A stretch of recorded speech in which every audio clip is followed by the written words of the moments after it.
As we have already discussed the story of the play Julius Caesar, today we are going to discuss some important questions based on the play Julius Caesar. दोस्तों ये play Julius scissor आपने पढ़ा जो कि एक tragedy है और इस प्ले में जो ये प्ले है इसमें सीजर प्रोटैगनिस्ट के रूप में दिखाया गया है और बात ये आती है कि who is the hero of the play. इस प्ले का हीरो कौन है? इस प्ले का हीरो ब्रूटस है, इस प्ले का हीरो एंटोनी है जिसकी वजह से विक्ट्री मिली, या फिर इस प्ले का हीरो खुद सीजर है।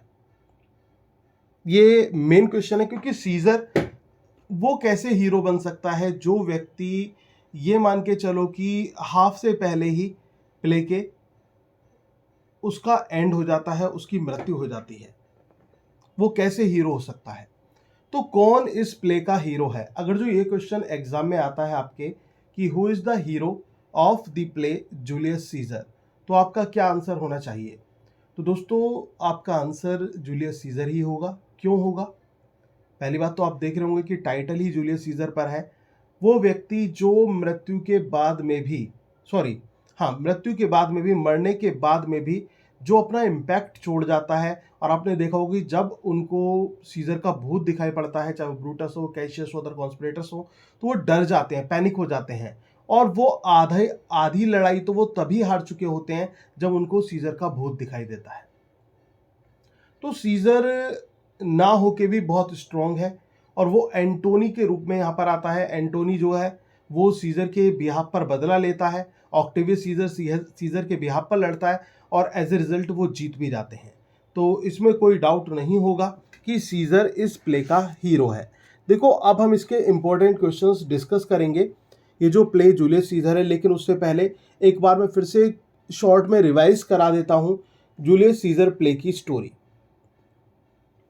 दोस्तों यहाँ पर जो इसकी स्टार्टिंग होती है प्ले की, प्ले स्टार्ट होता है जूलियस सीजर पोम्पे जो है उसके बेटों पर विजय प्राप्त करके रोम को लौट रहा होता है।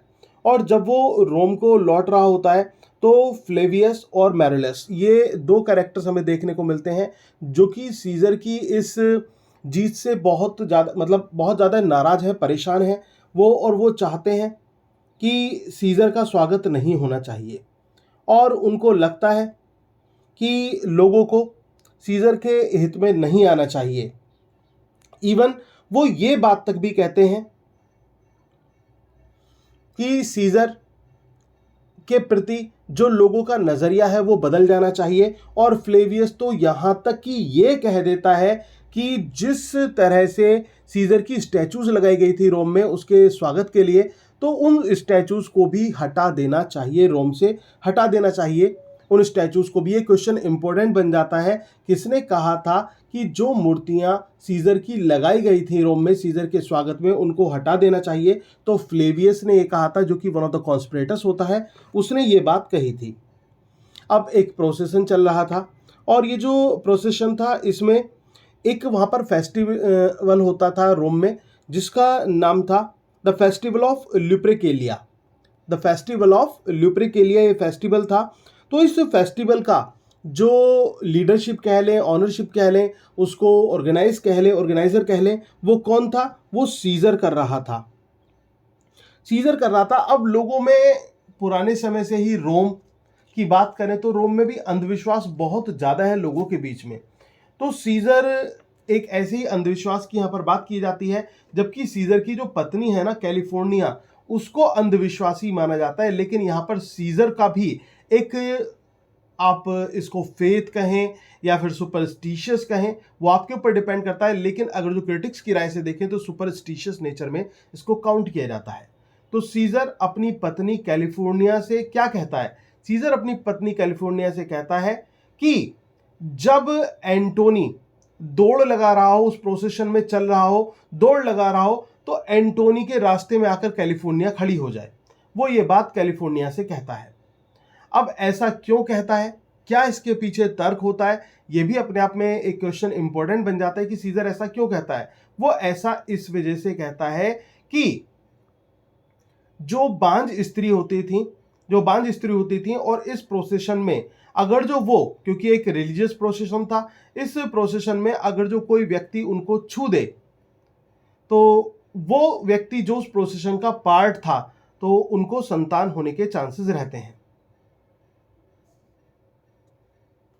तो ऐसा वो किससे कहता है? कैलिफोर्निया से कहता है।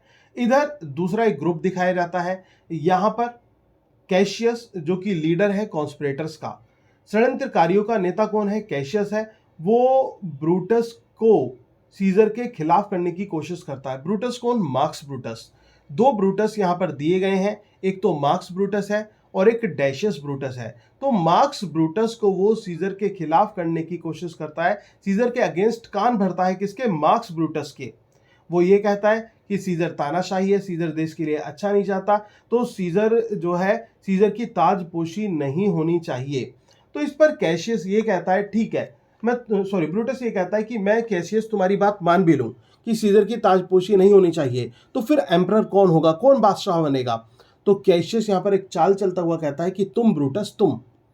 अब ब्रूटस को लगता है कि कैशियस तो बहुत सज्जन इंसान है क्योंकि वो उसे मौका दे रहा है। तो इस वजह से यहां पर जो ब्रूटस है वो कैशियस की बातों में आ जाता है, बातों में आ जाता है और वो उसको मतलब कॉन्स्पिरेटर्स के साथ मिल जाता है।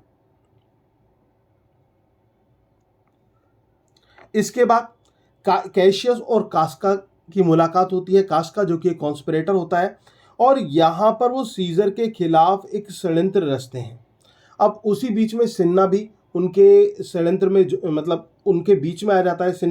सिन्ना की बात करें तो सिन्ना एक पोएट के रूप में भी है। सिन्ना ये वही कवि है जो कि सीजर की मृत्यु के बाद में लोगों को अपनी कविता के माध्यम से, अपने गीत के माध्यम से गागा कर सुनाता है कि जो सीजर मारा गया तो अच्छा हुआ क्योंकि तानाशाही का अंत हुआ। वही सिन्ना, इसका रोल आपको आगे को देखने को मिलेगा।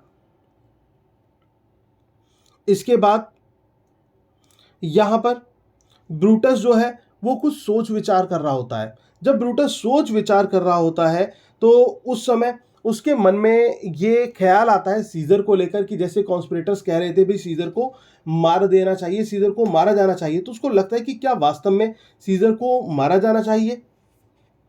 और फिर वो सोच समझ के मतलब ये डिसीजन लेता है कि कॉन्स्पिरेटर्स सही कह रहे हैं, क्योंकि इंसान क्या होता है कि बुराइयों के चक्कर में जल्दी आ जाता है। अच्छाइयों की जगह किसके चक्कर में जल्दी आ जाता है? बुराई के चक्कर में जल्दी आ जाता है। तो यहाँ पर जो ब्रूटस है वो पूरी तरह से उनका साथ देता है।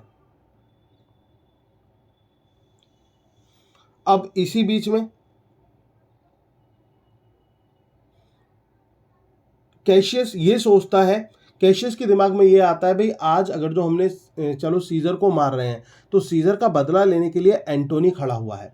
अब एंटोनी जब सीजर का बदला लेने के लिए खड़ा हुआ है तो एंटोनी को भी हमें साथ के साथ मार देना चाहिए, लेकिन उस समय ब्रूटस उसको रोकता है। ब्रूटस कहता है कि अगर जो उन्होंने ऐसा कर दिया तो ज़्यादा खून खराबा हो जाएगा, अगर जो ऐसा कर दिया तो उनकी जो काउंटिंग है ना वो बूचर के अंतर्गत हो जाएगी और लोगों का गुस्सा सहन करना पड़ेगा। तो वो केवल सलाह देता है कि वो केवल और केवल अभी फिलहाल सीजर का ही अंत करें, ये बात वो कहता है। इसी बीच में ब्रूटस के चेहरे पर तनाव देखकर उसकी पत्नी पोर्शिया, ब्रूटस की पत्नी है पोर्शिया, वो ब्रूटस से पूछती है कि कारण क्या है। ब्रूटस उसको कोई कारण नहीं बताता है। वो काफ़ी जानने की कोशिश करती है, ब्रूटस उसको कोई कारण नहीं बताता है कि किस कारण वो परेशान है।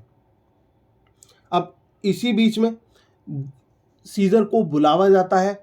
सीनेट में जो है वो आयोजन किया गया है, ताजपोशी का आयोजन किया गया है सीजर के उपलक्ष्य में, वहाँ पर बुलावा जाता है। सीजर घमंडी था, एरोगेंस उसके अंदर था।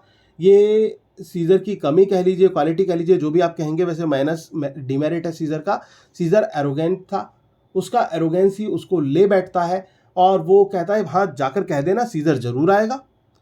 कैलिफोर्निया सीजर की पत्नी सीजर को रोकने की कोशिश करती है और वो ये बताती है कि उसने एक सपना देखा है और सपने में उसने सीजर की मूर्ति को देखा है जो कि रोम के बीच में खड़ी हुई होती है और उससे खून निकल रहे होते हैं और बहुत सारे छिद्र उस मूर्ति में होते हैं और जो रोमन्स थे वो अपने हाथ धो रहे होते हैं सीजर के खून में। वो ये कहती है कि ये अच्छा संकेत नहीं है सीजर, तुम्हें सीनेट नहीं जाना चाहिए।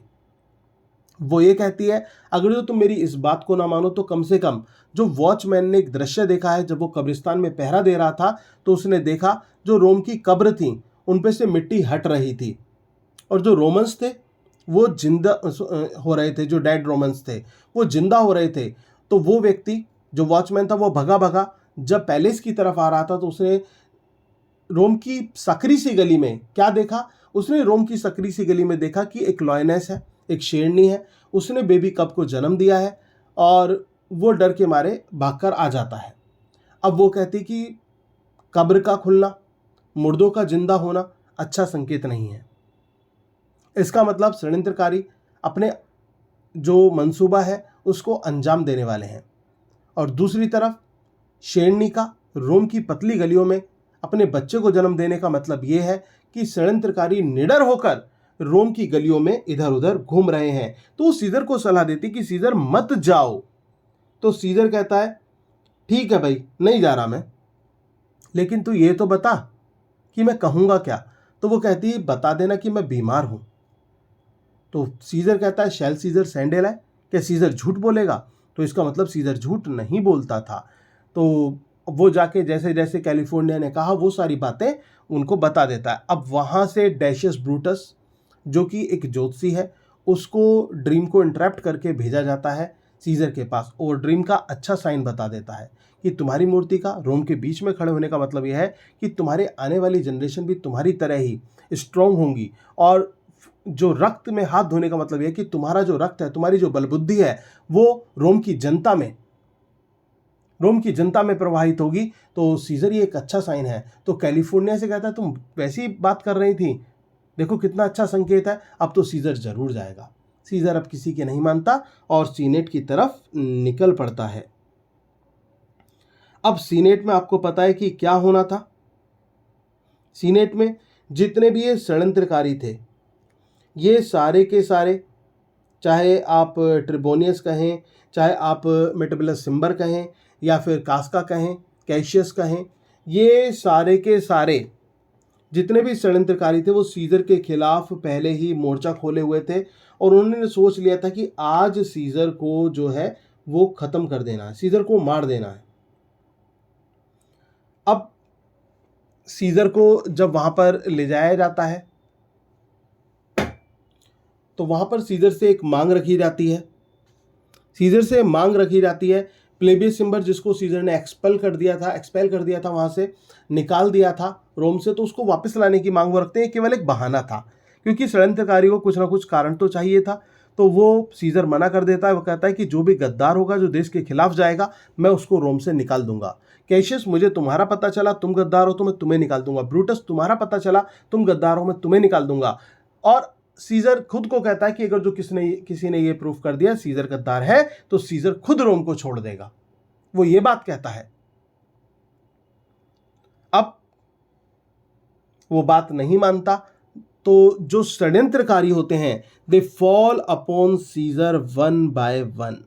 वो एक एक करके सीजर के ऊपर टूट पड़ते हैं, ठीक है ना, एक एक करके टूट पड़ते हैं और सीजर को मार गिराया जाता है। और जो पॉम्पे की स्टैचू थी उसके ऊपर सीजर गिरता है। अब इसी बीच में सीजर की मृत्यु हो जाती है। सीजर की मृत्यु के बाद में लोगों तक ये संदेश पहुंचाया जाता है कि सीजर की मृत्यु होना रोम के लोगों के लिए अच्छा है, रोम के लोगों के लिए अच्छा है और उनका मतलब अब भला होगा, जो तानाशाह है उसका अंत हुआ है। इसी बीच में हाँ, एक छोटा सा पॉइंट वो रह गया था। पोर्शिया जो है, जब ब्रूटस और पोर्शिया के बीच में अनबनी सी चलती है, पोर्शिया ब्रूटस को बहुत समझाने की कोशिश करती है लेकिन ब्रूटस नहीं मानता। तो पोर्शिया अपने पति का इस अजीब से व्यवहार को देखकर वो सुसाइड कर लेती है और क्या करती है, she swallow the burning coal, जो एक जलता हुआ कोयला होता है ना, उसको वो निकल जाती है जो पोर्शिया होती है और उसकी मृत्यु हो जाती है।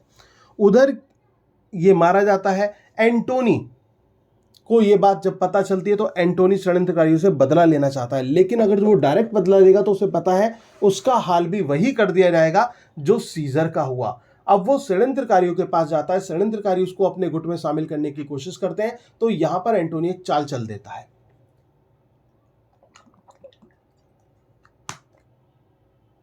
और ये चाल ये होती है कि जो एंटोनी है, एंटोनी उन षड्यंत्रकारियों से एक एक करके हाथ मिलाता है और क्या कहता है, सबसे पहले first of all I shake hand with you bloody Cassius, bloody Brutus, bloody Casca, bloody Cinna, इस तरह से कहते कहते वो सबसे हाथ मिला लेता है और वो ये कहता है ठीक है मैं तुम्हारा साथ दे दूंगा, लेकिन मेरी भी एक बात है, मैं सीजर की उपलक्ष्य में कुछ बोलना चाहता हूं।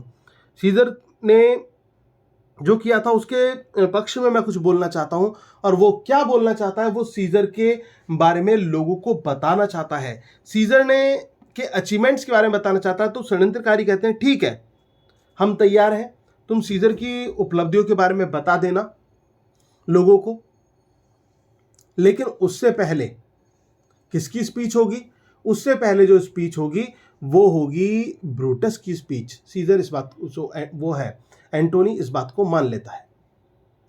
अब क्या होता है, एंटोनी की स्पीच होती है और एंटोनी जो है वो वहां पर आ जाता है, अपनी स्पीच देने के लिए आया हुआ है एंटोनी। और जब एंटोनी क्या बताता है लोगों को, सॉरी सबसे पहले ब्रूटस की स्पीच होती है, ब्रूटस आता है, सॉरी फॉर दैट।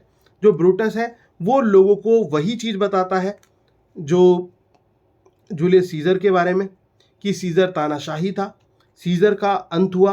तो ये यहाँ के लोगों के लिए एक अच्छी बात है, अच्छा संकेत है, क्योंकि जो तानाशाह है उसका अंत हो चुका है, अब वो मारा गया है और एक नया सवेरा उदय हुआ है। तो वो ये लोगों से कहता है कि आप खुद बताइए तुम क्या चाहते हो कि क्या आज सीजर जिंदा होता, और सीजर जिंदा होता और तुम सभी उसके गुलाम होते, तुम सभी तानाशाही के गुलाम होते, जो सीजर तानाशाह था उसके तुम सभी गुलाम होते, क्या तुम ये चाहते हो? तो रोम की जो जनता कहती है वो कहती है नहीं नहीं हम बिल्कुल भी ऐसा नहीं चाहते हैं, हम तो जो तुम कह रहे हो वो सही कह रहे हो। तो जो रोम की जनता है इसके बारे में भी ये क्वेश्चन आता है कि जो कॉरस है रोम का, जो ये मॉब है, ये किस टाइप के लोग हैं? They are the fickle minded people. ध्यान रखना कैसे लोग हैं, फिकल माइंडेड लोग हैं, फिकल माइंडेड पीपल हैं। फिकल माइंडेड पीपल का मतलब क्या होता है कि ये बेपैंदी के लोटे हैं, ये कभी इधर मुड़ते हुए दिखाई देंगे, कभी उधर मुड़ते हुए दिखाई देंगे,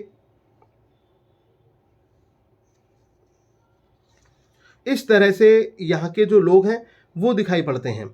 अब जो ब्रूटस है वो उनको कन्विंस करने की कोशिश करता है पूरी तरह से, और वो क्या चीज बताना चाहता है, वो उनको यही बताना चाहता है कि सीजर का मारा जाना वो रोम के हित में है। ये रोम के लिए एक अच्छी बात है कि सीजर का अंत हुआ है, हो चुका है। और एक क्वेश्चन इसमें से ये भी बनता है दोस्तों कि जो ब्रूटस है वो रोमन्स को कैसे एड्रेस करता है, क्या कहकर एड्रेस करता है? तो आपका आंसर होगा रोमन्स, कंट्रीमैन एंड लवर्स। तो ये क्वेश्चन इंपॉर्टेंट है, who calls Romans as Roman, countryman and lovers, कौन कहकर पुकारता है? तो आपका आंसर होगा ब्रूटस कहकर पुकारता है। और वो क्या कहता है उसको एक बार मैं उसकी स्पीच को ब्रीफ कर देता हूं।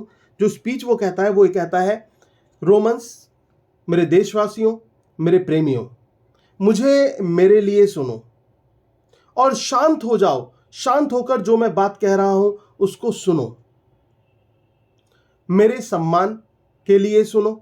अगर जो आप मेरा सम्मान करते हो, जरा सा भी मेरा रेस्पेक्ट है, तो मेरी बात का विश्वास करना, जो बात मैं कहने वाला हूं उस बात का विश्वास करना। अगर जो इस भीड़ में, यहां के लोगों में, अगर जो कोई ये कहता है कि मैं सीजर का फ्रेंड हूं, तो मैं कहूंगा कि सीजर ब्रूटस के लिए उससे कहीं कम प्रिय नहीं था। यानी कि जितना प्रेम तुम सीजर से करते हो तो ब्रूटस भी सीजर से उतना ही प्रेम करता था। फिर आपके मन में यह सवाल उठेगा कि फिर ब्रूटस सीजर के खिलाफ क्यों गया? तो वो मेरा उत्तर होगा कि मैं सीजर से कम प्रेम करता हूं जितना मैं रोम से ज्यादा प्रेम करता हूं। तो कहने का मतलब रोम से प्रेम की कारण, क्योंकि मुझे रोम से प्रेम है, इस वजह से मैं सीजर से अपना जो मेरा प्रेम है वो उतना नहीं कर पाया जितना रोम से। और यही कारण है कि रोम के प्रेम की वजह से मैं सीजर के अगेंस्ट गया। सॉरी। तो वो ये बात कहता है, और वो क्या कहता है, वो ये कहता है कि तुम में से कौन ऐसा व्यक्ति है जो ये चाहता हो कि सीजर आज जिंदा होता और तुम सब उसके गुलाम होते, लेकिन बात यह है कि सीजर की आज मृत्यु हो चुकी है और तुम सभी आजाद हो। सीजर मुझे बहुत प्रिय था, मैं उसके लिए आंसू बहाता हूं। मैं उसकी जो खुशियां थी, उसकी जो लाइफ थी, उसका जो आनंद था, उसके साथ आनंद में भी मैं रहा। जैसे कि वो एक बहादुर योद्धा था तो मैं उसका सम्मान भी करता हूं, लेकिन वो महत्वाकांक्षी था, एम्बिशियस था। यहां पर गौर करना, who call Caesar as ambitious fellow, your answer will be Brutus. आपका आंसर क्या होगा? ब्रूटस। वो ये कहता है कि सीजर महत्वाकांक्षी था और यही कारण है कि मैंने सीजर को सुला दिया, सीजर को मार दिया। मेरी आंखों में उसके प्रेम के प्रति आंसू हैं, उसके प्रति सम्मान है, लेकिन आज वो सोया हुआ है, इस जीवन से सो चुका है। क्यों? क्योंकि वो एम्बिशियस था, वो महत्वाकांक्षी था। अब आप में से इतना गिरा हुआ यहां पर कौन होगा? वो ये कहता है आप में से इतना गिरा हुआ यहां पर कौन होगा जो इस महत्वाकांक्षा को बर्दाश्त कर सकता था? कौन इतना गिरा हुआ है आप में से यहां पर? कौन इतना तुच्छ है जो अपने देश से प्रेम ना करता हो? अगर जो कोई है तो बोलिए, मेरे सामने आइए, मैं शांत हूं आपका उत्तर सुनने के लिए। तो सभी जो मॉब के लोग हैं वो कहते हैं नन ब्रूटस नन, कोई भी नहीं है, कोई भी ऐसा नहीं है। तो फिर ब्रूटस कहता है तो मैंने क्या अपराध किया? तो इसका मतलब फिर तो मैंने कोई अपराध किया ही नहीं है।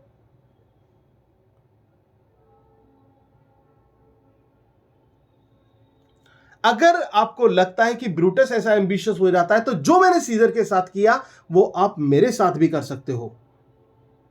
वो इस बात को कहता है उससे, और उसी बीच में एंटोनी वहां पर प्रवेश करता है। देखिए, ब्रूटस की अच्छी बात थी कि ब्रूटस एक नोबल व्यक्ति था। उसकी श्रेष्ठता यहीं पर जाहिर होती है, जब वो चाहता तो क्राउड को यह भी कह सकता था कि अब आप लोग जाइए, मेरी स्पीच खत्म हुई, मैंने अपनी बात कह दी। लेकिन वो कहता है कि आप रुको, एंटोनी अभी आ रहा है, एंटोनी अपनी बात को यहां पर रखेगा।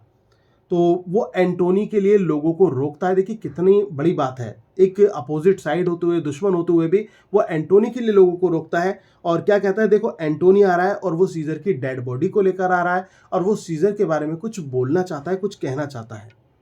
तो तुम्हें ध्यान से एंटोनी को सुनना है।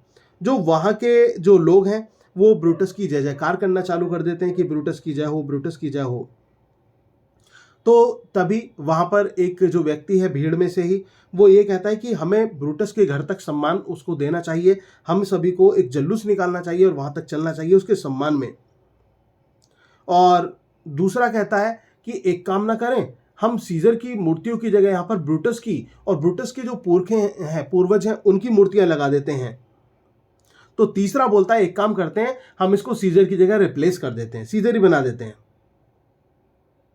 तो ये पीपल है, अभी इनका रोल देखना, अभी आप ब्रूटस के लिए कैसे कर रहे हैं, अब यही लोग एंटोनी की तरफ कन्वर्ट हो जाएंगे। तो कैसे लोग हैं ये? फिकल माइंडेड पीपल है। मोब जो है वो फिकल माइंडेड है। जैसा कि मैंने आपसे कहा था कि आपको पहले आज मैं स्पीच पढ़ाऊंगा इनकी, तो आप मैं स्पीच ही आपको बता रहा हूं अच्छी तरह से कि जो ब्रूटस और एंटोनी की स्पीच है, ब्रूटस की बता चुका हूं, वो एंटोनी की चल रही है। तो इसी बीच में एंटोनी आता है और एंटोनी क्या कहता है? जैसे कि ब्रूटस ने कहा था रोमन्स कंट्रीमैन एंड लवर्स, यहां पर एंटोनी कहता है फ्रेंड्स रोमन्स कंट्रीमैन। अंतर है, स्टार्टिंग फ्रेंड्स से जिसकी हो जाए वो एंटोनी है और जिसकी रोमन से स्टार्टिंग हो वो ब्रूटस है। ये क्वेश्चन आ जाता है कि कैसे कैसे एड्रेस करते हैं दोनों। तो एंटोनी कहता है friends Romans countryman, land me your ears, यानी कि मुझे ध्यान से सुनिए। मैं यहां पर सीजर का अंतिम संस्कार के लिए आया हूं, उसको दफनाने के लिए आया हूं, उसकी प्रशंसा के लिए नहीं आया हूं कि उसकी प्रशंसा मुझे करनी है। लेकिन कुछ चीजें हैं जो इंसान की मृत्यु के बाद भी रह जाती हैं, जो उस व्यक्ति से जुड़ी होती हैं, जिनको लोग याद करते हैं। और यहां पर आपको श्रेष्ठ ब्रूटस ने बताया, श्रेष्ठ श्रेष्ठ करके यहां पर सारी बात वो कह देगा, क्योंकि उसने षड्यंत्रकारियों को वादा किया था कि वो उनके अगेंस्ट नहीं बोलेगा। षड्यंत्रकारियों ने उससे प्रॉमिस ले लिया था कि वो हमारे खिलाफ ना बोले। तो यहाँ पर वो नोबल नोबल कर ही सारी बात यहाँ पर एंटोनी कह देगा। तो कहता है कि जो श्रेष्ठ ब्रूटस है उसने तुम्हें बताया कि सीजर महत्वाकांक्षी है, और ब्रूटस तो एक सम्माननीय व्यक्ति है, और वे सभी जिन्होंने ये कार्य किया है, सम्माननीय कार्य, वो सभी सम्माननीय व्यक्ति हैं। मैं यहां पर सीजर के फ्यूनरल पर कुछ बोलने आया हूं। और क्या कहता है कि सीजर मेरा दोस्त था, फेथफुल था, बहुत ज्यादा सच्चा था। लेकिन ब्रूटस कहता है कि वो महत्वाकांक्षी था, और ब्रूटस तो एक सम्माननीय व्यक्ति है। सीजर ने देश के लिए बहुत सारी जंग लड़ी, और जो पैसा सीजर ने कमाया, जो सीजर ने कलेक्ट किया पैसा, वो उसने जो जनता का कोष है, जनता के लिए जो पैसा होता है, उसमें वो दिया। सारा पैसा राजकोष में है, जनता के कोष में है, जनता के हित में उसने पैसे का यूज किया। अगर जो ये महत्वाकांक्षा है तो मैं कहता हूं कि सीजर महत्वाकांक्षी था, और ब्रूटस कहता है कि सीजर महत्वाकांक्षी था, और ब्रूटस तो एक सम्माननीय व्यक्ति है। इसके बाद अगर किसी गरीब के आंसू आते थे, कोई गरीब व्यक्ति रोता था, तो उसके साथ सीजर भी अपने आंसू बहाया करता था। अगर आंसू बहाना महत्वाकांक्षा है तो मैं कहता हूं सीजर महत्वाकांक्षी है, और ब्रूटस कहता है कि सीजर महत्वाकांक्षी है, और ब्रूटस तो एक सम्माननीय व्यक्ति है। और फिर वो कहता है कि ल्यूप्रिकल जो फेस्टिविटी हुई थी, जो एक त्योहार हुआ था, उसमें आपने देखा होगा सीजर के क्राउन को देखा होगा, सीजर की अटायर, इस वेशभूषा को देखा होगा। लेकिन आज यही वेशभूषा, सीजर के जो ये कपड़े हैं, ये खून से रंगे हुए हैं, और ये सभी उन सम्माननीय व्यक्तियों की देन है। और ब्रूटस तो एक सम्माननीय व्यक्ति है, वो ये बात सम्मान्य कहता रहता है। और फिर वो कहता है आज मेरे पास कुछ ऐसी चीज है, अगर मैंने तुम्हें बता दिया ना वो बातें, तो तुम सीजर के जो ये घाव है ना, ये जो घाव है सीजर के, इनको चूमोगे, इनको किस करोगे, और सीजर का एक एक शरीर का बाल निकालकर अपने लिए विरासत के रूप में ले जाओगे, अपने बच्चों को दिखाओगे जाकर, आने वाली पीढ़ियां तक देखेंगी कि ये महान सीजर का बाल था। लेकिन मैं बताऊंगा नहीं वो क्या बात है जो सीजर की थी।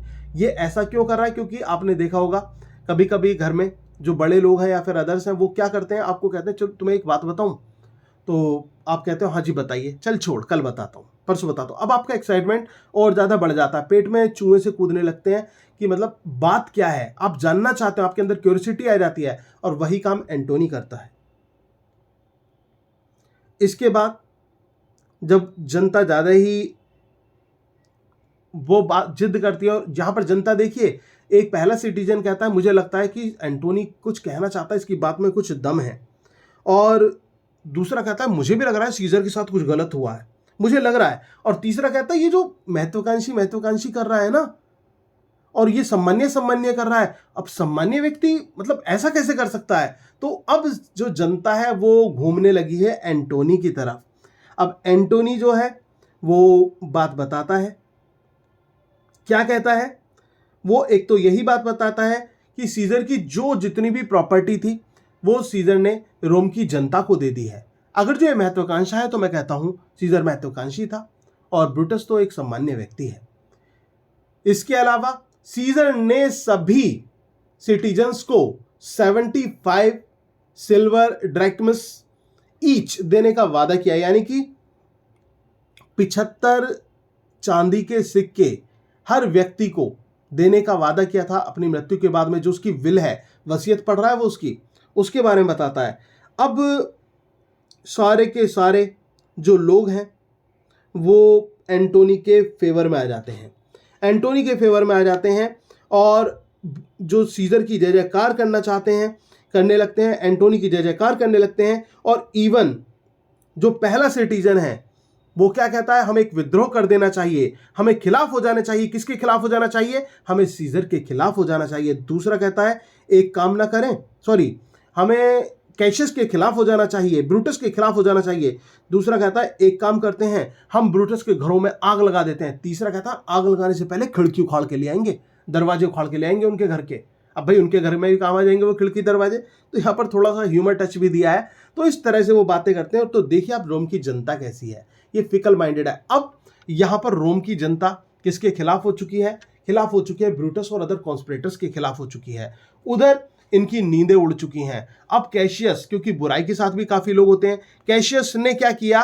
कैशियस ने रात रात में अपनी एक आर्मी तैयार कर ली पूरी स्ट्रॉन्ग। उधर एंटोनी ने भी अपनी आर्मी तैयार कर ली। ऑक्टेवियस सीजर, जो सीजर का नेफ्यू है, वो एंटोनी को ज्वाइन कर लेता है और वो उनके खिलाफ लड़ने के लिए तैयार हो जाते हैं। अब ये जो रात है, इस रात में एक घटना घटती है। घटना कहाँ घटती है? ये फिलिपी की बात होती है।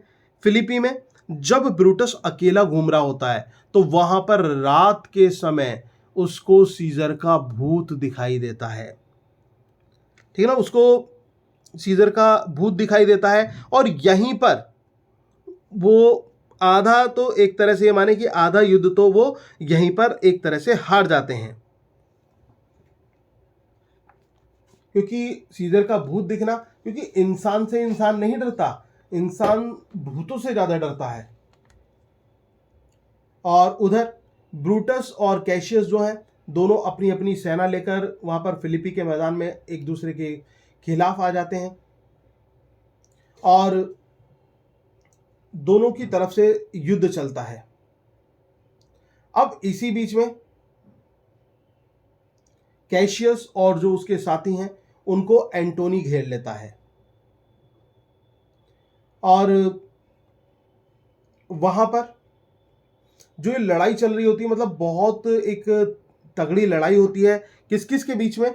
ये लड़ाई ऑक्टेवियस सीजर के बीच में है, ये लड़ाई एंटोनी के बीच में है। ये बहुत बड़ी लड़ाई हमें देखने को मिलती है। और उधर क्या होता है, कैशियस को जब वो एंटोनी घेर लेता है और वहां पर जो कैशियस है, कैशियस को ये लगता है कि मैं दुश्मन के हाथों मारा जाऊंगा, इससे अच्छा तो ये है कि मैं खुद मारा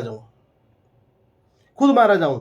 और इसी वजह से वो पिंडारस, ये ध्यान रखना, पिंडारस से क्या कहता है? पिंडारस से कहता है कि वो उसे स्टैब कर दे। पिंडारस जो कि उसका ही एक साथी था, उसका ही कॉन्स्पिरेटर था, क्योंकि वो अगेंस्ट पार्टी के हाथों नहीं मरना चाहता तो उसने पिंडारस से खुद को मरवा दिया। अब उधर जो मिस्टेकनली ब्रूटस को एक न्यूज़ ये मिलती है कि जो उनकी जो सेना है एंटोनी की, वो ज़्यादा हावी हो रही है। लेकिन ऐसी सिचुएशन इतनी नहीं थी, इतनी गंभीर, जितनी ब्रूटस को पता चला या फिर ब्रूटस ने सोचा कि वो हार की तरफ बढ़ रहे हैं।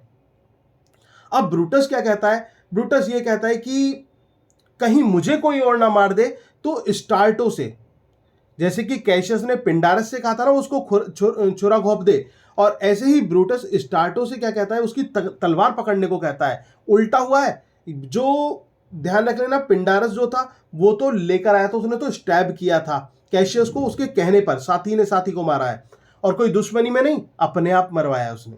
और जो यहां पर ब्रूटस है, ब्रूटस स्टार्टो जब तलवार पकड़ने के लिए तैयार हो जाता है, स्टार्टो तलवार पकड़ता है तो ब्रूटस आगे बढ़ता आता है और तलवार उसके अंदर जाती है और वो मारा जाता है। और उसी बीच में जब एंटोनी उसको देखता है ब्रूटस को, तो वो लास्ट में कहता है Brutus the noblest man of Rome, कि वास्तव में ब्रूटस जो है वो रोम का सर्वश्रेष्ठ व्यक्ति था। जो ब्रूटस था, तो कहने का मतलब ब्रूटस अपनी श्रेष्ठता से दुश्मन होने के बाद भी दुश्मन का दिल जीत लेता है। तो ये थी स्टोरी जूलियस सीजर की, जो कि मैंने अभी आपको समराइज की। आई होप कि आपको अब अच्छी तरह से समझ में आ गई होगी स्टोरी। अब हम चलते हैं आज इसके इंपॉर्टेंट क्वेश्चंस की तरफ, आगे बढ़ते हैं। और सेशन मुझे उम्मीद है कि आपको अच्छा लग रहा होगा। यही कारण था, क्योंकि क्वेश्चंस आपको समझाने थे, तो यही कारण था कि आज मैंने क्लास रिकॉर्डेड मोड में आपको दी है, ताकि आप अच्छे तरह से समझ लें, कोई इंटरप्शन भी ना हो।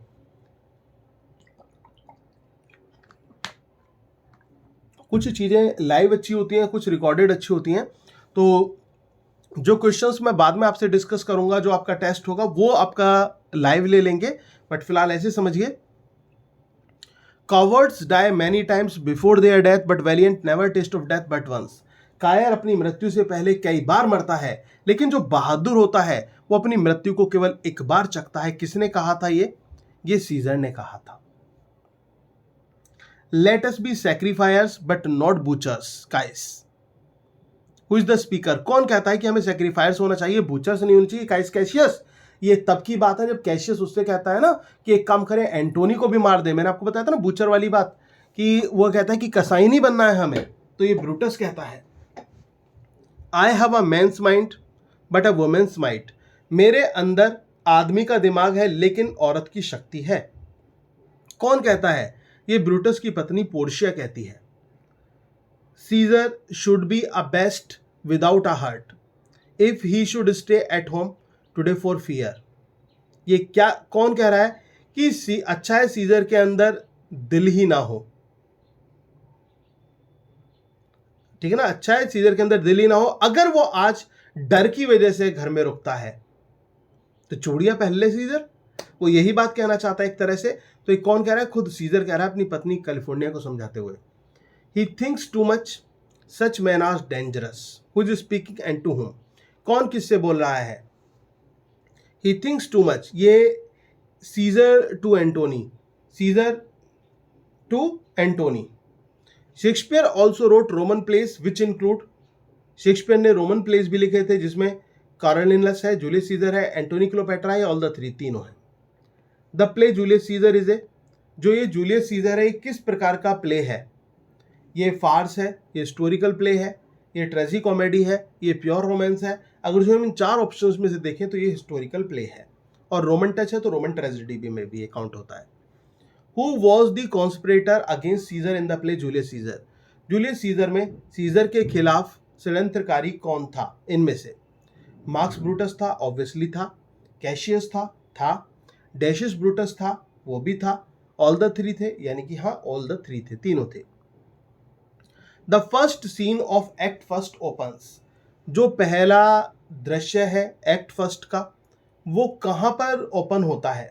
तो आपका आंसर होगा इन ए स्ट्रीट ऑफ रोम। रोम की गली में पहला दृश्य देखने को मिलता है।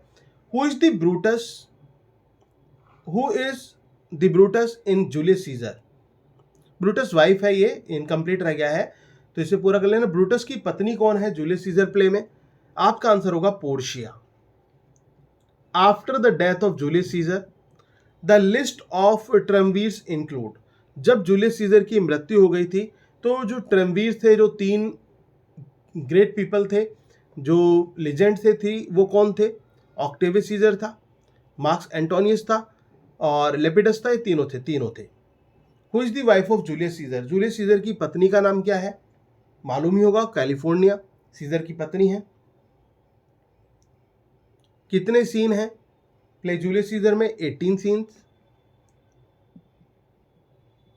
The name of senators in Julius Caesar include, जो जूलियस सीजर प्ले है उसमें सीनेटर के नाम क्या हैं? सिसरो है, पब्लियस है, पॉपुलस लेना है, ऑल द थ्री हैं, तीनों हैं। The play Julius scissor has, Julius Caesar play में कितने एक्ट्स हैं? तो आपका आंसर होगा 5 एक्ट्स हैं जूलियस सीजर प्ले में। They are the conspirators against Julius Caesar, Julius Caesar के खिलाफ वो षड्यंत्रकारी हैं कौन कौन? Cinna, Metellus Cimber, Cassius, all the three, तो ऑल द थ्री हैं। Who is the main triumvir of Roman Empire, जो मेन ट्रम्वीर है रोमन एम्पायर में वो कौन है? हम आफ्टर जूलियस सीजर की डेथ के बारे में बात नहीं कर रहे हैं, तो बात कर रहे हैं कि करंटली, तो answer is Julius Caesar. How many Caesars ruled the Roman empire in different times, अलग अलग समय में रोमन एम्पायर में कितने सीजर्स ने शासन किया था? तो आपका आंसर होगा 12। कितनों ने शासन किया था? 12 सीजर्स ने शासन किया था। California was the wife of, California किसकी पत्नी थी? फर्स्ट सीजर की, थर्ड की, फोर्थ की, लास्ट की? Answer is first Caesar. The second act of the play Julius Caesar start, जो जूलियस सीजर का सेकेंड एक्ट है वो कहाँ से स्टार्ट होता है? तो आपका आंसर होगा the orchard of Brutus, Brutus के बगीचे से ये स्टार्ट होता है। Dash with the With this she fell distract and her attendants absent swallowed fire. What does the word fire means here? यहां पर जो ये कहा हुआ है कि वो डिस्ट्रैक्ट हो गई थी और अटेंडेंस हर अटेंडेंस एब्सेंट में जब उसकी अटेंडेंस की एब्सेंट थी तो उसने फायर को स्वेलो कर लिया था। तो यहाँ पर जो फायर था उस वो किस सब्स्टिट्यूट के लिए यूज़ किया गया है? यहाँ पर प्रेग्नेंट पॉइजन के लिए यहाँ पर फायर का यूज़ किया गया है। Those are called burning coal the swallowing fire. Who dies by swallowing fire? किसने स्वेलो कर लिया था फायर को? Your answer will be Portia. Portia को आंसर कर लिया गया था, सॉरी पोर्शिया ने स्वेलो कर लिया था। Here was a seizure when comes such another who speaks these lines these words. यहां पर सीजर था, व्हेन कम्स सच अनोदर ये किसने बोला? ये एंटोनी ने बोला था। O Julius Caesar thou art mighty yet who speaks these words. Julius Caesar तुम आज भी शक्तिशाली हो, ये किसने बोला था? जब ब्रूटस मर रहा था तो ब्रूटस ने मरते मरते बोला था Julius Caesar thou art mighty yet, तुम आज भी शक्तिशाली हो जूलियस सीजर। और जब ब्रूटस मर रहा था तो एंटोनी ने बोला था। नोबलेस्ट रोमन उसको एड्रेस करके, are yet two Romans living such as these the last of all Romans fare thee well. These words are spoken by, किसने बोले थे शब्द? मार्क्स ब्रूटस ने बोले थे। Et tu Brute then fall Caesar. Et tu Brute, Brutus तुम भी, फिर सीजर का पतन हो गया, गिर गया। कौन मर जाता है ये शब्द कह के? Julius Caesar. Roman mob has been depicted in one of the plays written by Shakespeare. Give the name of this play. Roman जो मॉब है उसको दर्शाया गया है इनमें से कौन से प्ले में? तो आपका आंसर होगा जूलियस सीजर में। So mixed in him that nature might stand up and say to all the world this was a man. Who spoke these words in the play Julius Caesar? किसने बोले थे कि so mixed in him that nature might stand up, कि इतना सब कुछ उसके अंदर था कि नेचर को खुद उठना चाहिए, आगे आना चाहिए। And say to all the world, और पूरे संसार को बताना चाहिए दिस वॉज अ मैन, कि एक ये आदमी था एक। तो किसने बोले प्ले में लाइन्स? एंटोनी ने कही थी। Give the name of two servants to Cassius in the play Julius Caesar. Julius Caesar में कैशियस के सर्वेंट्स का नाम आप बताइए। कैशियस के तो पिंडारस है। Who is the poet in the play Julius Caesar? Julius Caesar play में पोएट कौन है? सिन्ना पोएट है।